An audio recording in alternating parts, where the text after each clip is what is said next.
नमस्कार विद्यार्थियों, हमारे YouTube चैनल पर आपका स्वागत है। आज हम चुंबक से जुड़े कुछ गुणों का अध्ययन करेंगे। तो सबसे पहले हम चुंबक के बारे में जानते हैं। ये हमारी नाल चुंबक है, जो घोड़े की नाल की तरह मुड़ी होती है, इसलिए इसको नाल चुंबक बोलते हैं।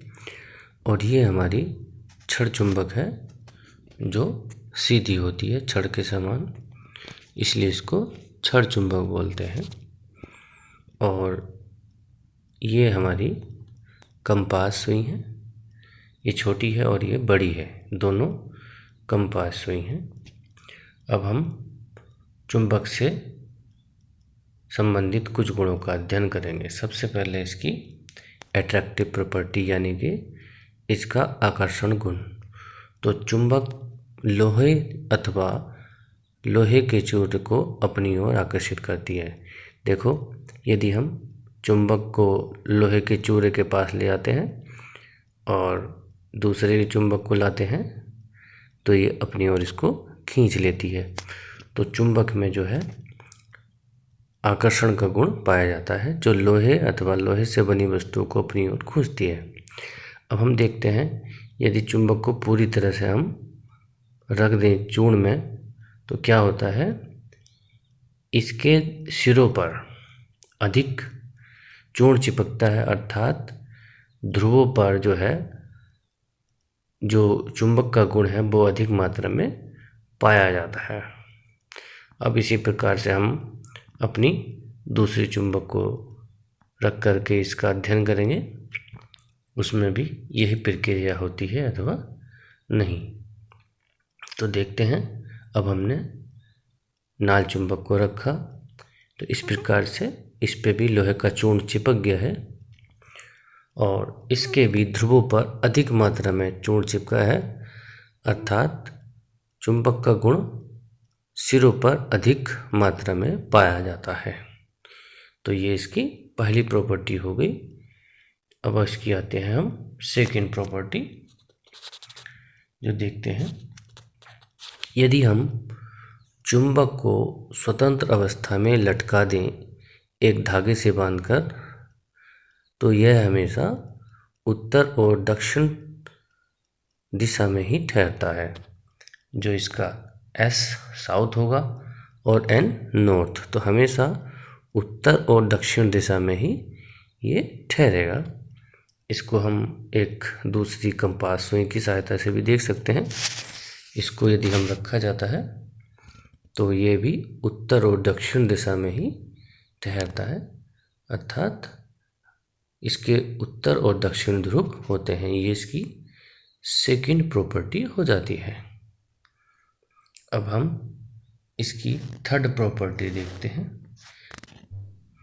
यदि चुंबक के दो विपरीत ध्रुवों को पास लाते हैं तो वह एक दूसरे को आकर्षित करते हैं, और यदि समान ध्रुवों को पास लाते हैं तो वह एक दूसरे को प्रतिकर्षित करते हैं। तो ये एक साउथ और एक नॉर्थ है, ये आपस में एक दूसरे को आकर्षित कर रहे हैं, अर्थात विपरीत ध्रुवों में आकर्षण का गुण पाया जाता है। ये इसको हम और अन्य विधि से देखेंगे। ये हमारी कंपास सुई है, इसका ये सिरा नॉर्थ है और ये सिरा इसका साउथ है, जिसको हम डायग्राम की सहायता से दर्शा सकते हैं। इसका गुण देखते हैं। एक चुंबक इसके यदि हम पास लाते हैं तो ये क्या व्यवहार करती है, तो ये हमारा नॉर्थ और ये ऑटोमेटिक ही कंपास सुई का साउथ सिरा इसके नज़दीक आ जाता है।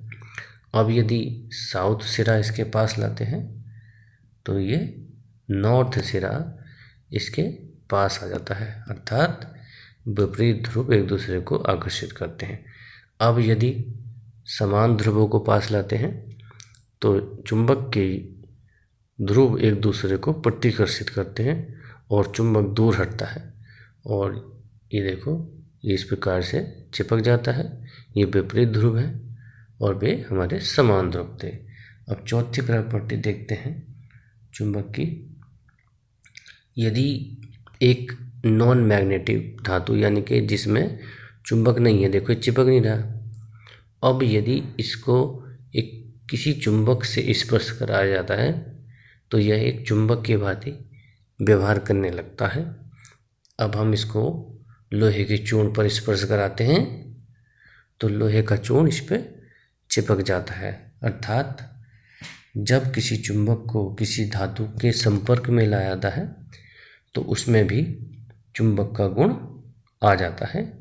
ये इसकी प्रॉपर्टी हो जाती है और ये चुंबक का गुण कुछ ही समय के लिए रहता है और चुंबक को दूर ले जाने पर चुंबक का गुण समाप्त हो जाता है।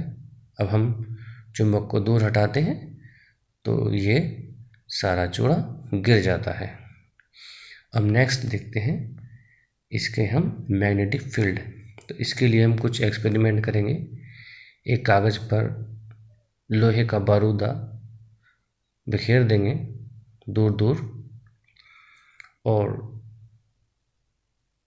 इसके अंदर एक चुंबक रखेंगे तो उससे क्या होगा, इसके मैग्नेटिक फील्ड का हमें, अब इसको हम धीरे धीरे में किसी भी स्थान पर रख करके उस पर चोट मारेंगे जिसके कारण ये इस प्रकार से आकृति प्राप्त हो जाती है जो इसके मैग्नेटिक फील्ड यानी कि चुंबकीय क्षेत्र और चुंबकीय बल रेखाओं को प्रदर्शित करेगा। तो इस प्रकार से ये हमारी आकृति प्राप्त होती है जो इसके मैग्नेटिक फील्ड को दर्शाती है। यदि हम इसको चित्र के माध्यम से देखें तो ये हमारा इस प्रकार प्राप्त होगा जो हमारा चुंबकीय क्षेत्र होगा। और यदि इसको एक चित्र के माध्यम से देखें तो ये हमारा चित्र इस प्रकार प्राप्त होता है। अब हम इसका अगला गुण देखते हैं। यदि एक चुंबक को हम दो भागों में तोड़ दें तो क्या होगा। अब इसको हमने तोड़ दिया। अब देखते हैं तो ये दोनों एक दूसरे को पास लाने पर चिपक जाती हैं। हमारे दो पोल हैं ये, एक S और एक N। तो यहाँ पर हमें पता चलता है अगर ये पोल S है तो इसके विपरीत यहाँ पर N होगा और ये N है तो इसके विपरीत दूसरा पोल यहाँ पर S हो जाता है, जिसके कारण जो टूटे वाले भाग हैं ये विपरीत पोल हो जाते हैं और एक दूसरे को आकर्षित करने लगते हैं।